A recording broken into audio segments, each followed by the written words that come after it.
Hello and welcome to this Thursday edition of the World Report. I'm Arjun Samad Mahindran. Let's take a look at what's making headlines around the world. Russian President Vladimir Putin has hailed India as an economic giant, stressing that in a multipolar world, all nations have equal rights, and also rejecting Western-style hegemony.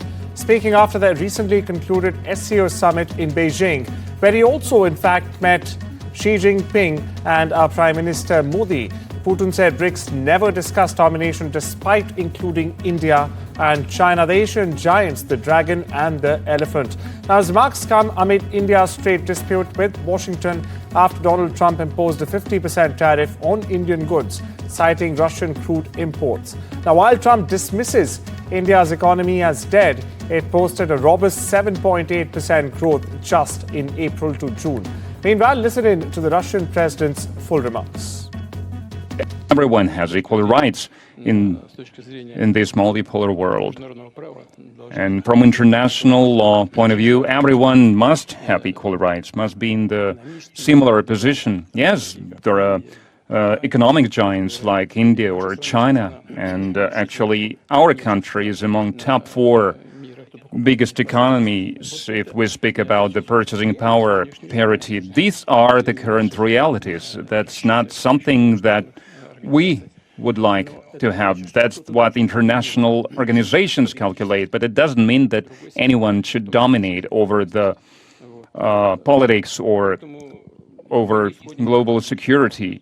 So we do not believe that there should be some domination. Everyone must be equal.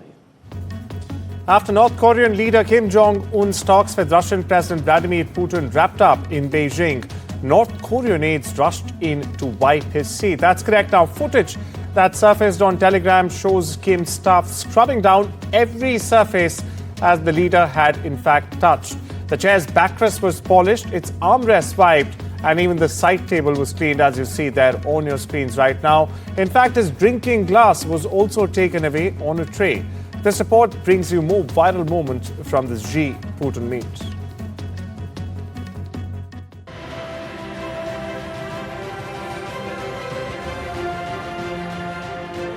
When Beijing promised a grand military parade, no one expected the real fireworks to come from the sidelines.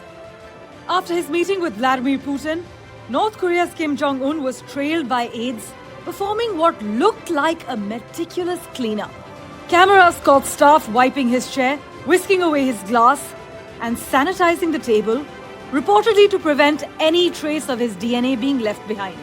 Nikkei Asia even noted that Kim's armored train has a private lavatory for the same reason. Not to be outdone, Putin has his own bizarre precaution, the legendary poop suitcase. His bodyguards reportedly carry it around on foreign trips to collect his waste, a practice reportedly in place since the year 2017. Well, then came a rare hot mic moment as Putin and Xi Jinping walked together in Tiananmen Square. Their private conversation was partially picked up on live television.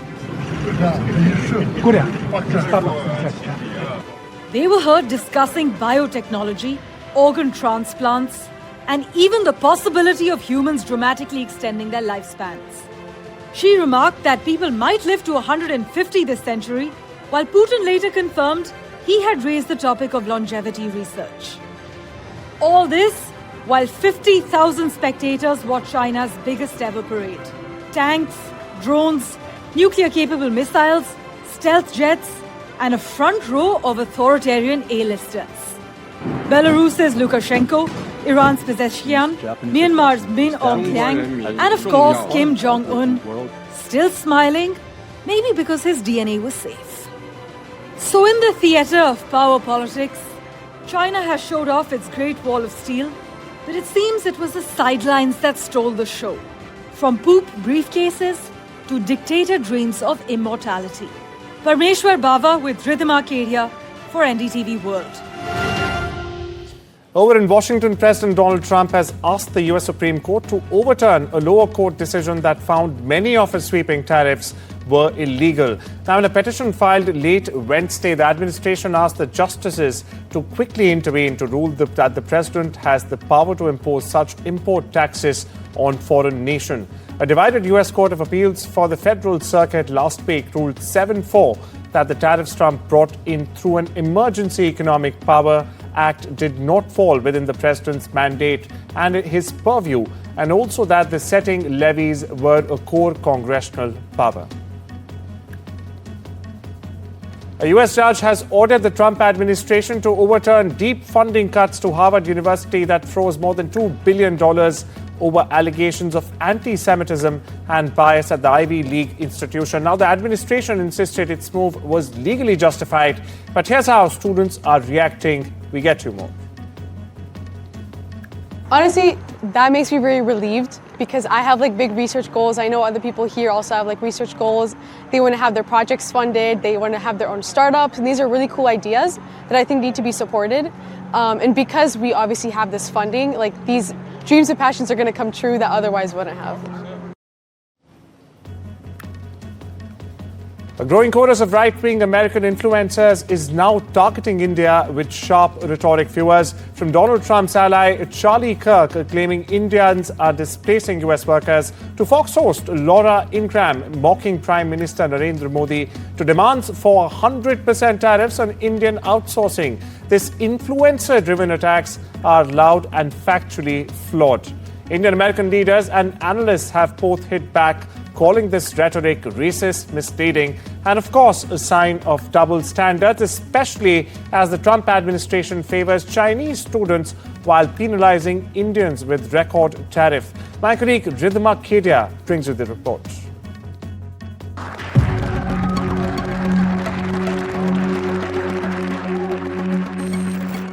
American right-wing influencers have launched an all-out tirade against India, targeting everything from visas to tariffs. Donald Trump's ally Charlie Kirk took to X this week, singling out Indians as supposedly displacing American workers. His words, "America does not need more visas for people from India. Perhaps no form of legal immigration has displaced American workers as those from India. Enough already, we're full." Kirk's attack came in response to Fox News' Laura Ingraham, who claimed any US-India trade deal would require paying India in visas. She went so far as to taunt Prime Minister Narendra Modi, suggesting to try his luck with China's Xi Jinping instead. But critics are pointing out the hypocrisy. These comments came just days after US President Donald Trump bent over backwards to welcome 600,000 Chinese students into American universities, while his administration simultaneously revoked thousands of student visas for Indians and doubled tariffs on Indian goods to a crushing 50%, the highest in the world. By comparison, Chinese imports face only 30% duties. Adding to the pile-on, far-right commentator Jack Posso demanded a 100% tariff on all foreign call centers and remote workers, another thinly veiled jab at India. But Indian American voices are pushing back. Education policy analyst Neerja Deshpande slammed the blatant racism in posts targeting Indians, reminding that no visa category is reserved only for India. Journalist Billy Binion exposed Kirk's rhetoric as entitlement, saying conservatives were attacking Indians not for laziness, but for outperforming Americans. Others emphasize that Indians make up 75% of the H-1B visa holders, driving innovation at Google, Microsoft and Amazon, while over 200,000 Indian students pump billions into US universities and local economies. And now even lawmakers are warning against Trump's missteps. Indian American Congressman Ro Khanna accused Trump of undermining 30 years of bipartisan work through crippling 25% tariffs and an additional 25% levy on India's purchase of Russian oil. We can't allow the ego of Donald Trump to destroy a strategic relationship with India that is key to ensuring that America leads and not China. Indian origin experts like Dr. Aisha Ray dismiss claims that India is drifting into China and Russia's orbit, calling it exaggerated, while Indu Vishwanathan exposed how American right-wing racists find strange allies among fringe voices in India to peddle anti-India bigotry. At the end of the day, one fact is clear. Behind the rhetoric of America first, these influencers are peddling half-truths and double standards, bashing India even as the US continues to rely heavily on Indian talent, Indian students and Indian trade. With Ridhima Kedia, Bureau Report, NDTV World. Viewers, we take you straight and live to New Delhi, where Prime Minister Narendra Modi and his Singaporean counterpart Lawrence Wong are signing some key MOUs. Here's more. हमने निर्णय लिया है कि आपसी व्यापार को गति देने के लिए द्विपक्षीय कॉम्प्रिहेंसिव इकोनॉमिक कोऑपरेशन एग्रीमेंट और आसियान के हमारे फ्री ट्रेड एग्रीमेंट का समयबद्ध तरीके से रिव्यू किया जाएगा।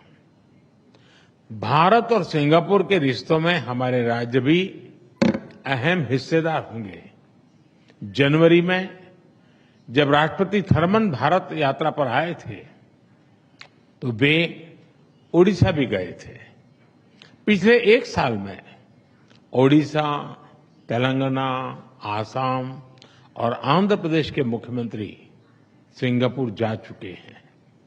गुजरात का गिफ्ट सिटी हमारे स्टॉक मार्केट को जोड़ने का एक और नया सेतु बना है।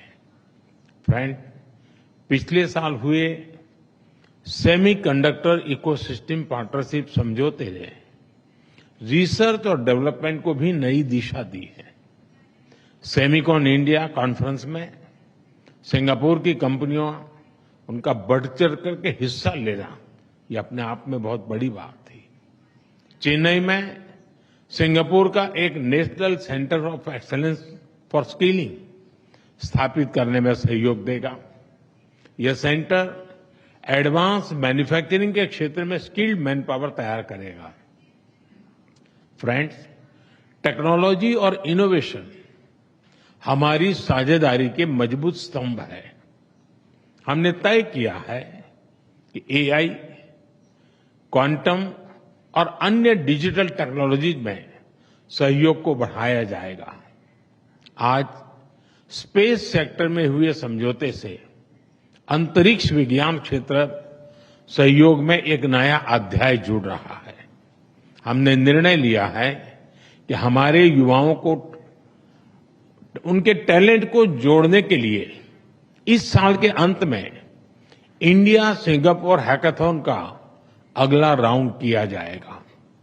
यूपीआई और पे नाउ हमारे डिजिटल कनेक्टिविटी के सफल उदाहरण है और ये प्रसन्नता का विषय है कि इसमें But that was the Prime Minister underlining the importance of the Indian-Singapore ties, which not only include business ties or people-to-people ties, but also extend further. Now, these key important MOUs, around 10, we are told, are being signed after Prime Minister Narendra Modi held delegation-level talks with its Singaporean counterpart, Lawrence Wong, who is, of course, in Delhi on a 3-day visit at the invitation of the Prime Minister. Now, during the meeting that took place, both sides were discussed the entire gamut of bilateral relations between the two countries and also issues of mutual interest elsewhere. We shift our focus westwards, where the deadly U.S. military attack on a boat accused of carrying drugs in the Caribbean this week is the latest in a series of extraordinary measures, viewers, that President Donald Trump has taken to combat the threat it sees from the Tren de Aragua gang. Now, meanwhile, Venezuelan President Nicolas Maduro has said that despite attacks from the United States, Venezuela remains standing united and, in fact, willing to fight for peace and sovereignty in the country and the larger region. The White House, on the other hand, has offered few details on Tuesday's attack and insists that 11 people aboard were members of the same gang. Here's more. Hoy el imperialismo lanza una embestida nueva. no es la primera ni la última, solo otra embestida y Venezuela está de pie. Y les digo, Venezuela va a seguir de pie, con serenidad, con firmeza, con fe inquebrantable en la victoria y en paz. A historic Lisbon streetcar derailed, killing 15 people and injuring 18 others, including a child, in what officials are calling the city's first accident in recent history. Now, this is one of Lisbon's most popular tourist attractions. It overturned on a steep downtown hill. We're being told officials have yet to determine the cause of this crash. Meanwhile, Portugal has declared a day of national mourning. AP's Barry Hatton brings you more from Ground Zero. One of Lisbon's picturesque yellow and white streetcars derailed on Wednesday, killing 15 people and injuring 18 in an accident that stunned the city. These streetcars are picturesque, they're very popular with tourists, and authorities say some of those victims are foreigners, but they're not saying yet where they are from. The streetcar wreckage is lying on the narrow street across the road here. People are still gathered around, Lisbon residents, stunned by what's happened today. The mayor of Lisbon says it's the worst accident in the city's memory. The government has announced a day of official mourning for Thursday. Still, the city is full of tourists. They always look for those picturesque yellow and white trams trundling around the city. This one was especially popular because it links a low part of the city with the top. The streetcar, called Gloria, was actually a funicular, as they're called, which means it goes up and down the hill. One eyewitness said that the streetcar came barreling down the narrow street, the traffic-free street, and then toppled over as it came round a bend into a building. We shift our gaze eastwards, where hundreds of victims have been receiving treatment in a Jalalabad regional hospital following a devastating earthquake which killed at least 1,400 people and injured more than 3,000 others in eastern Afghanistan's Kunar province. Now, one survivor, Kari Obayullah, told how he had lost 5 members of his family, including his parents and 2 children, and seen 10 others injured. Another victim, Mahmood Khan, whose legs were broken, said 3 of his children were injured but escaped by the grace of God. We get you more. دوی ماشومان زخمی یو زنانه و یو ماشوم زخمی یو بل ماشوم زخمی و معمولی ولای الله فضل دعا یو مزیو یو مزیو هغه جوړ بس پاتشي او کور هغه جوړ پاتشي دلته څنګه او نور مال چې مال او څه چې تباشمي څه. A quick-moving wildfire has burned homes in a California gold rush town settled around 1850 by Chinese miners who were driven out of a nearby camp. Now, it's one of nearly 24 fires burning across Southern California as we speak. The quick-moving fire near Chinese camp is threatening the few remaining historic structures. The roughly 100 residents in the Sierra Nevada foothills town have been ordered to evacuate. Florida is aiming to become the first U.S. state to cancel all of its vaccine mandates, many of which, in fact, require children to get jabs against diseases like polio in order to attend public schools as well. Now, the state's top health official, Florida Surgeon General Joseph Ladapo, likened the mandates to slavery. In announcing the plans, Florida officials did not give a timeline for the details on ending the mandate. Several, meanwhile, may only be repealed through a vote by the Republican-led state legislature, while others, in fact, can be scrapped by the state health department itself. Meanwhile, listen into what the Florida State Surgeon General had to say. Your body is a gift from God. What you put into your body is because of your relationship with your body and your God. I don't have that right. Government does not have that right. They want you to believe they have that right. And unfortunately, they've been successful. Pretty much every state has them. It's wrong. It's immoral. They do not have the right to tell you what you put in your body. We stay with the US, where a growing number of transgender federal employees are in fact speaking out about what they call a hostile work environment under the Trump 2.0 administration. That's right. Mike Seawright, a former director at the Equal Employment Opportunity Commission, resigned in June after being ordered to erase references to the LGBTQ plus identities from federal materials. He claims his technical skills were being used to perpetuate discrimination against people like him from his community. Here's more. I am transgender, and I'm an openly queer person, and it affects me. This has been my experience in the workplace, so it has affected me to the point that I refuse to go on in an environment where a presidential appointee is suggesting that it's okay to discriminate and harass people like me. I won't do it. This administration would like to eradicate transgender and non-binary people from public life. It's not going to happen. We're here. A long-lost painting looted decades ago in Nazi-occupied Europe has been recovered in Argentina finally.